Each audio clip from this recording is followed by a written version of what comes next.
Hi friends, welcome to our channel. ఈరోజు మనం ఒక మంచి మోటివేషనల్ స్టోరీ గురించి తెలుసుకుందాం. ముందుగా మన వీడియోని అయితే లైక్ చేయండి. ఇక మనం స్టోరీలోకి వెళ్తే, ఒక ఊర్లో ఒక తండ్రి కొడుకు ఉంటారు. ఆ కొడుకుకి 10 సంవత్సరాలు ఉంటాయి. అతనికి ఒకరోజు తన వాల్యూ ఏంటో తెలుసుకోవాలనిపిస్తుంది. అంటే తన విలువ తెలుసుకోవాలని చెప్పేసి తండ్రి దగ్గరికి వెళ్ళి, నాన్న నా విలువ ఎంత, నా వాల్యూ ఎంత అని అడుగుతాడు.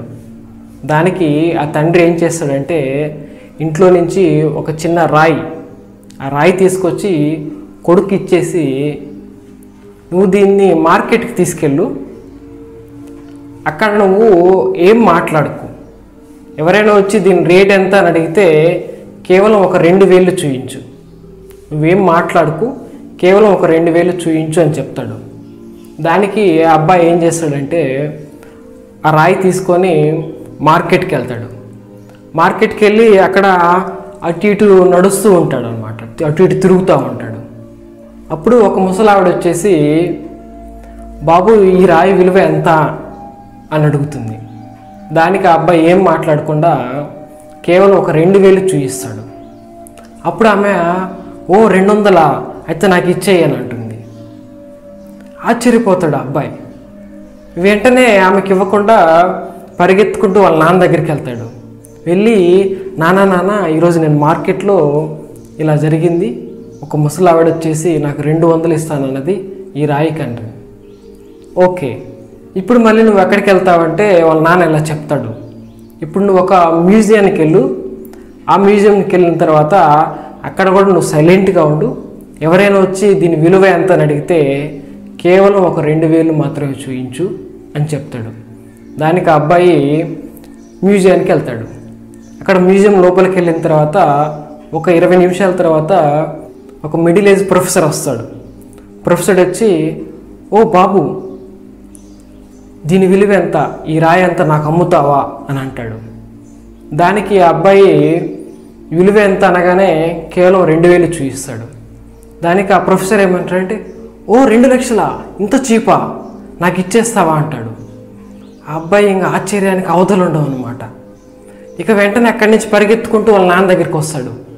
వచ్చి, నాన్న ఈరోజు నేను మ్యూజియంకి వెళ్ళాను కదా, అక్కడ ఇలా జరిగింది, ఈ రాయికి 2 లక్షలు ఇస్తానండి ఒక ప్రొఫెసర్ అని చెప్తాడు. అప్పుడు వాళ్ళ నాన్న ఏం చెప్తాడంటే, ఇప్పుడు నువ్వు ఎక్కడికి వెళ్తావంటే, వజ్రాల గని ఉంది కదా, ఆ వజ్రాలు రత్నాలు వెలికి తీసే గని వాళ్ళ ఆఫీస్కి వెళ్ళు, ఈరోజు కూడా నువ్వు అక్కడ ఏం మాట్లాడుకు, కేవలం 2,000 మాత్రమే చూయించు అని చెప్తాడు. దానికి ఆ అబ్బాయి మళ్ళీ పరిగెత్తుకుంటా ఆ వజ్రాలు రత్నాలు వెలికి తీసే గని ఉండే ఆఫీస్కి వెళ్తాడు అనమాట.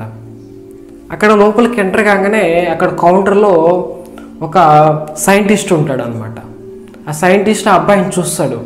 ఆ అబ్బాయిని, అతని చేతిలో ఉన్న రాయిని చూస్తాడు. చూసి ఆశ్చర్యంగా కౌంటర్ నుంచి ఎగిరి దూకి వచ్చేస్తాడు దగ్గరికి వచ్చి, ఏ బాబు అసలు ఈ రాయి నీకు ఎక్కడి నుంచి వచ్చింది, నా జీవితాంతం ఇటువంటి రాయి కోసం నేను వెయిట్ చేస్తూ ఉన్నాను, నా జీవితం మొత్తం దీనికోసమే చూస్తూ ఉన్నాను, దీని విలువ ఎంత, దీన్ని నాకు ఇచ్చేయి అంటాడు. అబ్బాయి ఏం మాట్లాడకుండా కేవలం 2,000 చూపిస్తాడు. అప్పుడు ఆ సైంటిస్ట్ ఏమంటాడంటే, ఓ 2 కోట్ల, అంతే, ఇంత చీపా, నేను ఇచ్చేస్తాను, నాకు ఇచ్చేస్తావు అంటాడు. దానికి ఆ అబ్బాయి అస్సలు నమ్మలేకపోతాడు అనమాట, చాలా ఆశ్చర్యపోతాడు. ఇక వెంటనే పరిగెత్తుకుంటూ వాళ్ళ నాన్న దగ్గరికి వస్తాడు. వాళ్ళ నాన్న దగ్గరికి వచ్చి, నాన్న ఈరోజు నేను ఆ వజ్రాలు రత్నాలు ఉండే కంపెనీ ఆఫీస్కి వెళ్ళాను కదా, అక్కడ ఇలా ఒక సైంటిస్ట్ వచ్చేసి నాకు 2 కోట్లు ఇస్తానని ఈ రాయికి అని చెప్తాడు. దానికి వాళ్ళ నాన్న ఏమంటాడంటే, చూసావా బాబు, ఇది దీని యొక్క విలువ, అలాగే నీ విలువ ఎంత అంటే, నిన్ను నువ్వు ఎక్కడ ఉంచుకుంటావో అది నీ విలువ. అది నువ్వు 200 దగ్గర ఉంచుకుంటావా, 2 లక్షల దగ్గర ఉంచుకుంటావా, 2 కోట్ల దగ్గర ఉంచుకుంటావా అనేది నీ చేతిలో ఆధారపడి ఉంటుంది. ఇలాగే మన జీవితంలో మనల్ని ప్రేమించే వాళ్ళు, మనల్ని ఆదరించే వాళ్ళు ఎంతోమంది ఉంటారు. వాళ్ళ దగ్గర ఉంటే మన విలువ పెరుగుతుంది. అలాగే మనల్ని కేవలం కొంతమంది వాడుకొని వదిలేస్తారు, వస్తువును వదిలేసినట్టు వదిలేస్తారు. అటువంటి వాళ్ళ దగ్గర ఉన్నప్పుడు మన విలువ చాలా తక్కువగా ఉంటుంది. మరి నువ్వు ఎక్కడ ఉంటావు అన్నది నీ ఇష్టం, నీ ప్లేస్ని బట్టి నీ వాల్యూ ఉంటుందని చెప్తాడు. అలాగే నువ్వు ఏం పని చేస్తున్నావు అన్నదాన్ని బట్టి కూడా నీ విలువ ఉంటుంది. నీకు నచ్చిన పని, నీకు వచ్చిన పని చేస్తే నీ విలువ, నువ్వు చేసే పనిలో ఆ ప్లేస్లో నీ విలువ పెరుగుతుంది. అలాగే సమాజం కోసం కేవలం ఏదో సమాజం అనుకుంటుందని చెప్పేసి ఏదైనా ఒక పని చేసినావు అంటే అక్కడ నీకు వాల్యూ తక్కువ ఉంటుంది. కాబట్టి నీ వాల్యూ ఎంత ఉండాలో నువ్వే డిసైడ్ చేసుకో అని చెప్తాడు. This is the story. ఈ వీడియో మీకు నచ్చింది అనుకుంటున్నాను. ఈ వీడియో కనుక మీకు నచ్చినట్టయితే ఇలాంటి మరిన్ని ఇంట్రెస్టింగ్ స్టోరీస్ కోసం మన ఛానల్ సబ్స్క్రైబ్ చేసుకోండి. అలాగే లైక్ చేయండి, కామెంట్ చేయండి, షేర్ చేయండి. Thank you for watching.